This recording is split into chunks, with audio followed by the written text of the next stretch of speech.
Hello everyone and welcome to my channel. I'm Laibamasi and in this video I'll be giving you tips on how to speak British accent. Now, first of all, let me inform you that I'll not be covering up all the rules in this video. I'll be covering up some rules in this video and the remaining will be covered up by me in my next video. So stay tuned for the next part. Now without any further ado, let's get into the video. So before learning any accent, you should be familiar that where is it originated from and where is it spoken. So here's the answer for British accent. British accent is originated from UK and is also the official language of UK, and UK is England. Now let's get back to the video and done with all bit of information. Let's move forward. So before learning the British accent, what do you think should be a first step? Of course, you should be very fluent in English and your vocabulary should be very strong. And don't worry, I'll soon be posting a video regarding this. Now getting back to the video.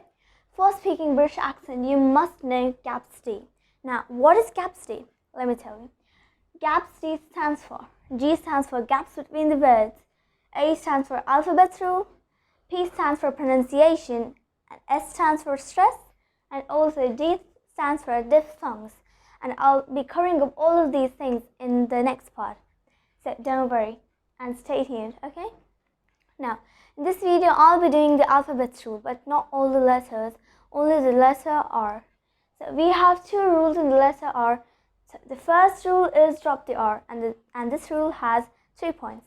The first point is, if the letter R is at the end of a word and is not followed by a vowel in the next word, then drop the R. So let me explain you what does this mean.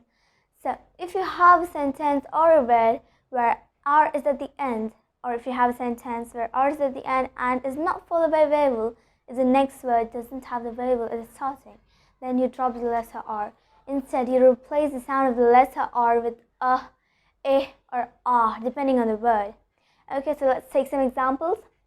So the example 1 is I love butter. I love butter. Your daughter's painting is lovely. Your daughter's painting is lovely. Can I have some water? Can I have some water? So here in all these sentences, you heard me that I'm not pronouncing the R. Instead, I'm telling it ah in all the words. Ah. Okay? So here, instead of telling ER in all of these things, I'm telling it as ah. So keep this in mind while speaking the accent. Now let's move forward to the second point. So the second point is similar to the first point, but only the thing is the letter R is in the mid of a word. So if the letter R is in the mid of a word and is after a vowel or a consonant, but before a consonant, then drop the R. So here also we do the same. We replace the R sound with a or ah depending on the word.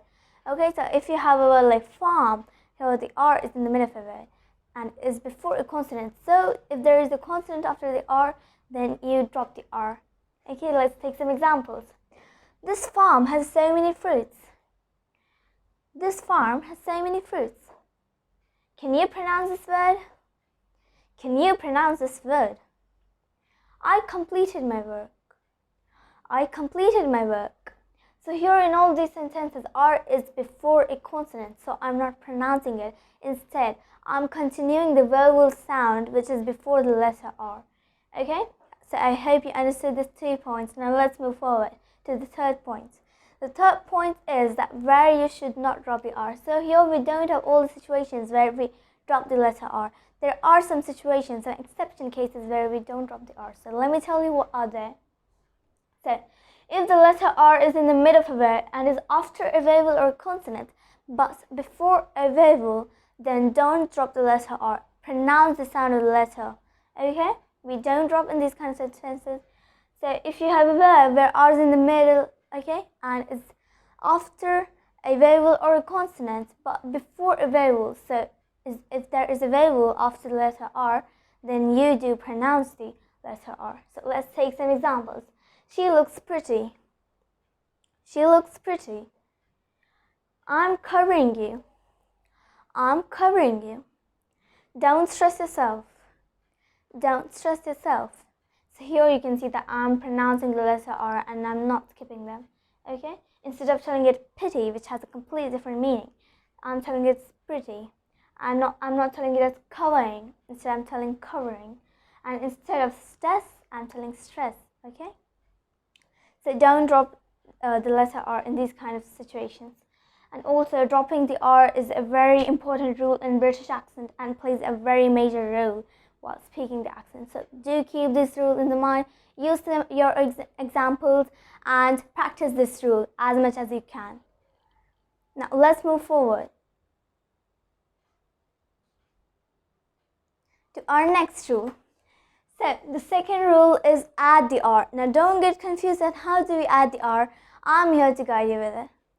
So first of all, if a word ends with a neutral vowel, so you must be thinking that what is the neutral vowel? Let me explain you before learning what the rule is. So neutral vowel is pronounced as schwa. It is a schwa sound. So I hope you must be knowing what is a schwa sound. So if you don't know, let me tell you that some neutral vowels are there in some words that we pronounce them as even though there are different vowels, we do pronounce it as itself. Okay, even if there is a E, we pronounce it as even O, then also it's a okay, so this is what schwa sound is. Now you must be thinking that we tell it schwa, then why are we pronouncing it as just focus on the end of the word, schwa, so is coming at the end, so that's why we pronounce it as okay. So what the rule is, if a word ends with a neutral vowel and is immediately followed by another vowel in the next word, then add a R to connect the two words in a sentence. So let me explain you what this is. So here in some English words, there are many English words which ends with a neutral vowel and is immediately followed by a vowel in the next word. So in a sentence we have words which end with neutral vowel and the next word starts with a vowel. So in these kind of situations, you add an R between those two words to connect those two words. So here R acts as a connector, and it is also very important so that you can speak the sentence fluently and in a very fast manner. Okay, so let's take some examples so that you don't get confused. The first example is, your idea is really good. Your idea is really good. Now you must be thinking that why is the R over here? Just like I told you, idea, so this is the neutral vowel over here, and here is the vowel in the next word. So that's why I'm adding an R between the words. Though we don't write it in a sentence, but we do pronounce it. So don't try it when you're writing these kind of sentences. Otherwise, it will just be a problem. You don't write it, but you do pronounce it. So if you're telling the sentence, then tell the R, but you don't write it, okay? I'm just writing the R so that you can understand it. Your idea is really good. Idea, okay? And second one is, Maria is a bad girl. Maria is a bad girl. So here you saw that I told the letter R in both of the sentences to connect idea to is and Maria to is. Okay, so just take your own sentences and do it. And also, very important point, that neutral vowel is not always at the end of a word. We have many words in which the neutral vowel is in the mid of a word. So don't always think that neutral vowel will come at the end of a word. Okay, there are many sentences or many words where the neutral vowel is at the mid. Okay, so I'll be covering up that also in the next part. Now, don't think that I'm ending the video right here. I have some practice sentences prepared by me. There are 7 sentences, and here in these sentences there are all the rules that I told you about today. All the points are covered. So I'll be telling the sentences, even you try telling the sentences with me, and I'll be telling you which point or which rule is used over here. Okay, so the first sentence is, I like having butter with my bread. I like having butter with bread. So here, just focus on the butter. Here, I'm not pronouncing the R. So it's the first point that I told you in the first rule, don't pronounce the R. Okay, drop the R. I like having butter with bread.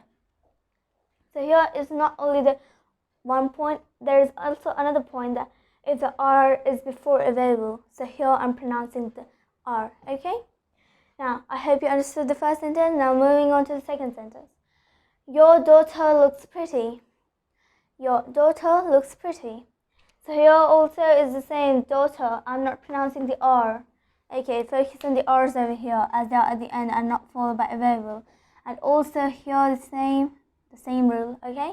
And also another thing, that I'm pronouncing the R over here because it's before a vowel. Okay? Now, moving on to the third rule. Third sentence. Have you visited the farm nearby? Have you visited the farm nearby? So just focus on the farm word over here. I'm pronouncing the letter R. Okay? Pronouncing the letter R. Have you visited the farm nearby? I'm just continuing the farm A sound. Okay? It's the vowel sound before R. Now, the fourth sentence. This work is easy peasy. So easy peasy is kind of an idiom in British accent. Okay? That it means that it's really very easy. This work is easy peasy. So here I'm not pronouncing all the sentence in this. I'm only pronouncing the R, so just focus on the R over here. Okay, now the fifth sentence. Why are you lowering your head? Why are you lowering your head? So here in the fifth sentence, the rule is that R is before a vowel, so I'm pronouncing the R even here in R. Okay? So in a single sentence, you'll get many rules, so you should just focus. Okay? Now the sixth sentence. Asia is a huge continent, but I'll not pronounce it as Asia is a huge continent. I'll tell it as Asia is a huge continent. Asia is a huge continent. Just because there's a neutral vowel over here and there's I, okay? Asia. Just see that there's the R sound, the schwa sound at the end of Asia. So I'm adding an R. Asia is a huge continent. So the last sentence of this lesson, India is a country of festivals. So I will not be telling it as India is a country of festivals. I'll be telling it as India is a country of festivals, just because there is a neutral vowel over here.